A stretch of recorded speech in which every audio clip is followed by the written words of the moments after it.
Bienvenue à tous. Dans cette vidéo, vous reconnaîtrez le développement de l'embryon et du fœtus, premier trimestre. Le premier trimestre s'étend jusqu'à la 14e semaine de grossesse. L'embryon commence à se former. Ses premiers organes apparaissent. À la fin du premier trimestre, même s'il ne mesure que 9 cm, on distingue très bien sa tête, son tronc, ses bras et ses jambes. Voici les principales étapes de son développement, semaine par semaine. Semaine 1, pourquoi 40 semaines de grossesse? Il est difficile de connaître le jour exact de la fécondation.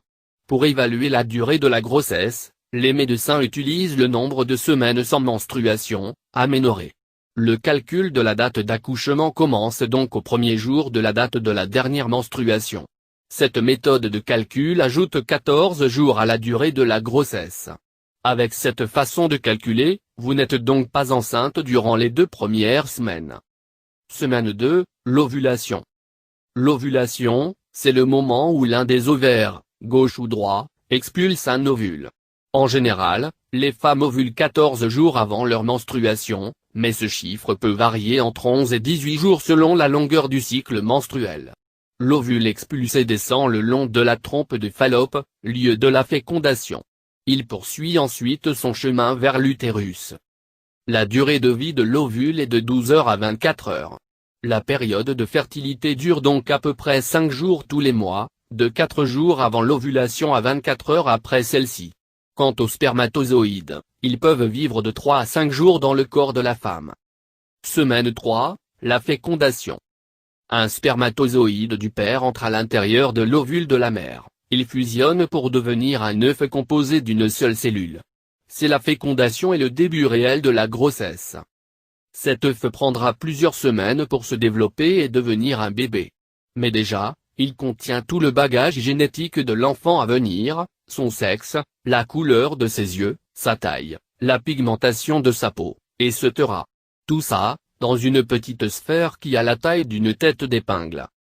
Au cours de ses premiers jours de vie, l'œuf descend tranquillement de la trompe de Fallope vers l'utérus. Au cours de ce voyage, l'œuf, cellule unique, se divisera pour donner 2 cellules. Celles-ci se diviseront à leur tour pour en donner 2 autres. Ces 4 cellules feront de même pour en donner 8, et ainsi de suite. On appelle ce processus la division cellulaire. C'est ainsi que, petit à petit, se formeront tous les organes, membres et systèmes qui constituent un être humain. Dans de rares cas, l'œuf s'implantera à l'extérieur de l'utérus, la plupart du temps dans une trompe de Fallope. C'est ce qu'on appelle une grossesse ectopique ou extra-utérine. Il faut alors mettre un terme à la grossesse pour protéger la santé de la mère. Les jumeaux. Les jumeaux identiques proviennent d'un même ovule fécondé qui s'est complètement séparé en 2 embryons. Ils partagent le même code génétique. Leur ressemblance physique est frappante. Il s'agira nécessairement d'enfants du même sexe. Quant aux jumeaux fraternels, ils s'expliquent par la fécondation de 2 ovules. Leur sexe peut donc être différent. Semaine 4, l'implantation de l'œuf. L'œuf fécondé s'attache à la muqueuse. On appelle cette étape l'anidation. Elle dure quelques jours et nécessite la production d'une hormone spéciale produite par l'œuf, l'hormone chorionique gonadotrope, hormone HCG. C'est elle que les tests de grossesse détectent. Le taux de HCG double tous les 2-3 jours au début de la grossesse pour atteindre un sommet, entre la 8e et la 10e semaine. La présence de cette hormone assure une production importante de progestérone. Son rôle, garder la muqueuse épaissie bien en place. L'œuf s'y niche, de plus en plus profondément. Il s'y enlace pour s'alimenter, en nutriments et en oxygène, grâce aux nombreux vaisseaux sanguins qui s'y trouvent. À quoi ressemble l'œuf à ce stade?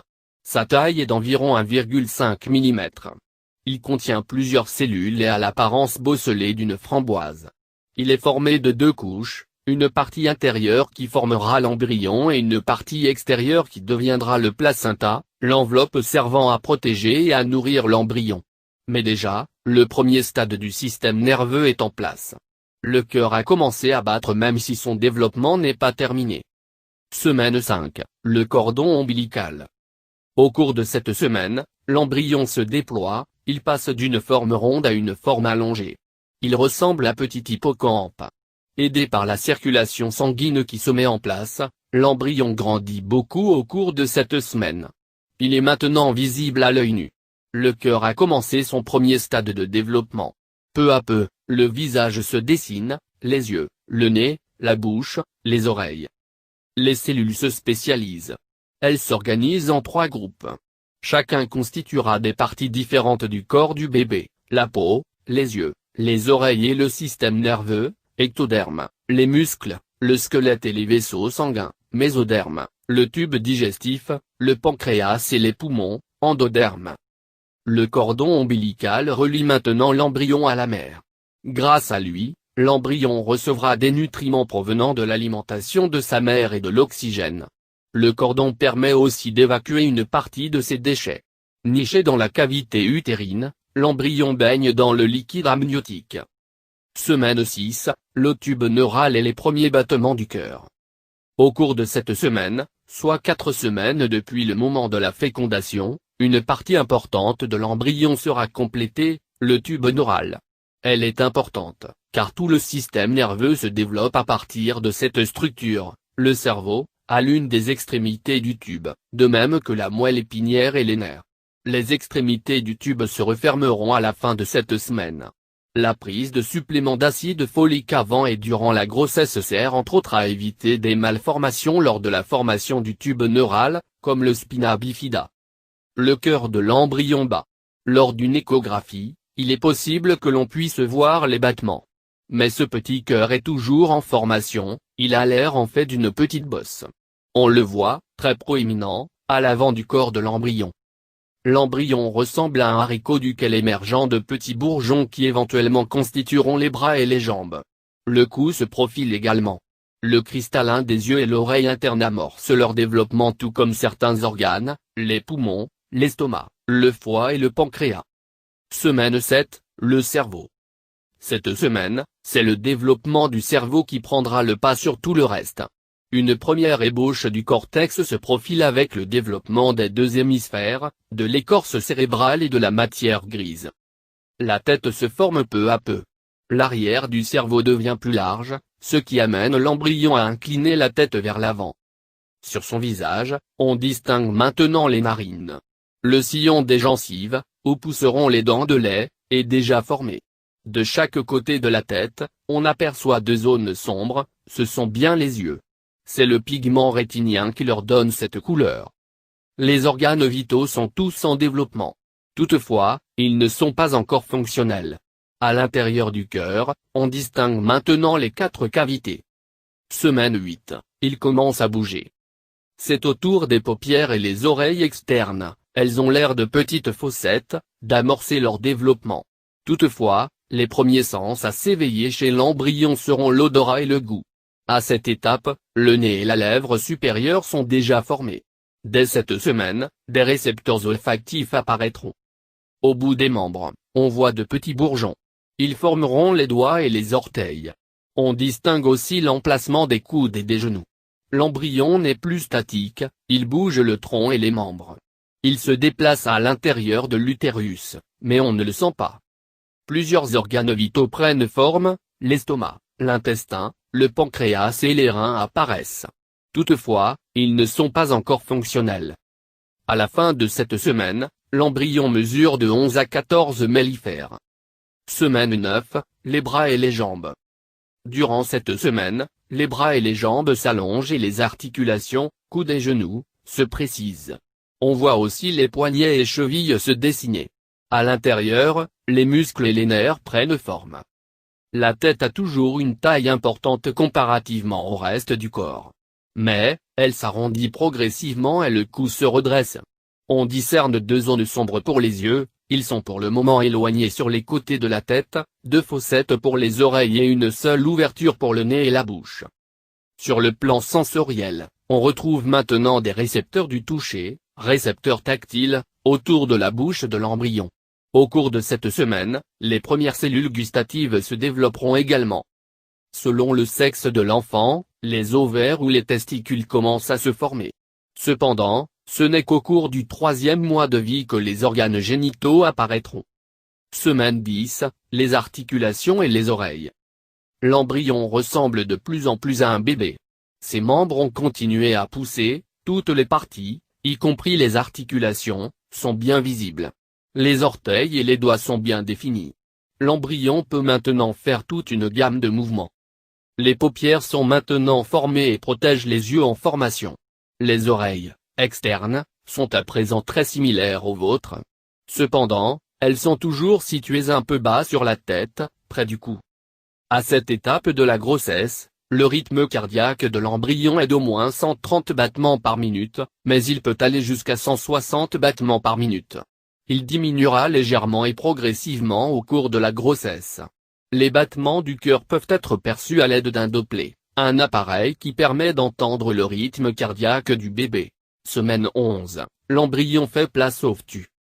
Une étape importante a été franchie, l'embryon est devenu un fœtus. Sa tête est toujours volumineuse comparativement au reste de son corps.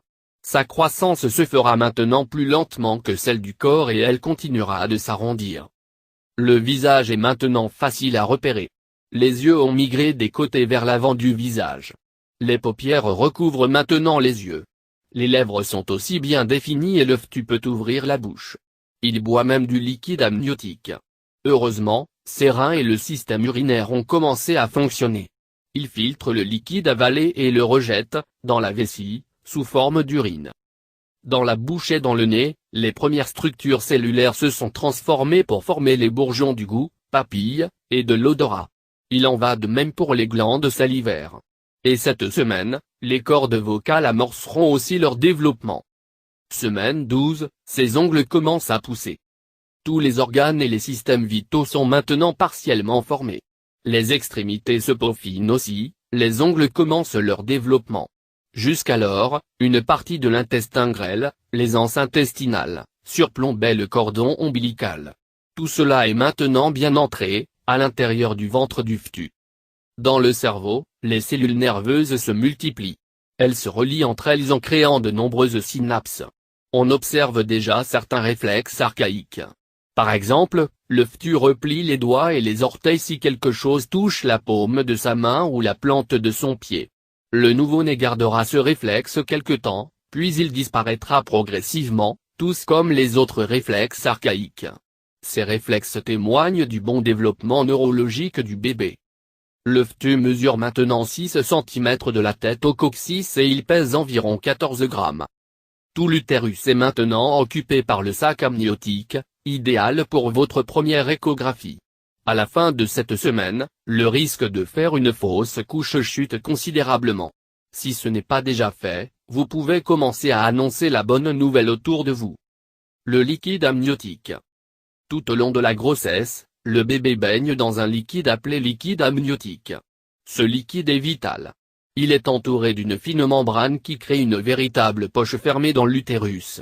Ainsi, le bébé bénéficie d'une température stable et il peut bouger tout en étant protégé des chocs et des infections.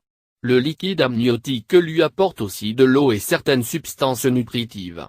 Mais l'essentiel des substances nutritives provient du sang de la mère et lui arrive par le cordon ombilical. Au moment de l'accouchement, la poche des os se perce. Elle contient alors environ 1 litre de liquide. Semaine 13, la colonne vertébrale et la moelle osseuse. Les premiers tissus osseux commencent à se modeler, notamment ceux du bassin, des côtes, de la tête et des membres. Ils sont toutefois plutôt mous. La colonne vertébrale se développe aussi peu à peu. Parallèlement, les bourgeons des dents de lait apparaissent. Sous les dents de lait pousseront les dents d'adulte. Celles-ci se formeront plus tard dans la grossesse, au cours du 2e trimestre. Le sang du fœtus se constitue, la moelle osseuse produit ses premiers globules rouges. La peau fine du fœtus se couvre de petits poils très fins, c'est le lanugo. Il disparaît généralement avant la naissance. Les pigments de la peau, ce qui lui donne sa couleur, se développent aussi. La peau était presque transparente. De plus, des récepteurs tactiles recouvrent maintenant tout le visage, la paume des mains et la plante des pieds. Semaine 14, il commence à sucer son pouce. Son visage s'anime. Certains traits se précisent comme le nez et la bouche. Les oreilles ont pris leur emplacement sur le côté de la tête. Le fœtus est aussi capable de faire certaines expressions faciales comme froncer les sourcils et grimacer. Ce sont surtout des réactions réflexes à ce stade. Un autre élément distinctif de votre futur bébé apparaît, les empreintes digitales. Le fœtus commence à réagir aux stimuli extérieurs. Si vous poussez sur votre ventre, il est possible que le fœtus réponde en poussant à son tour. À cette étape, il est possible aussi qu'il ait commencé à sucer son pouce. Le sexe du bébé deviendra apparent cette semaine ou la suivante. Chez les filles, les follicules ovariens se forment, chez les garçons, la prostate devient visible. Lors de votre prochaine échographie, vous pourrez connaître le sexe de votre futur bébé si vous le souhaitez. À la fin de ce premier trimestre, le fœtus mesure 9 cm de la tête au coccyx. Il pèse environ 40 grammes. N'oubliez pas d'abonner ma chaîne.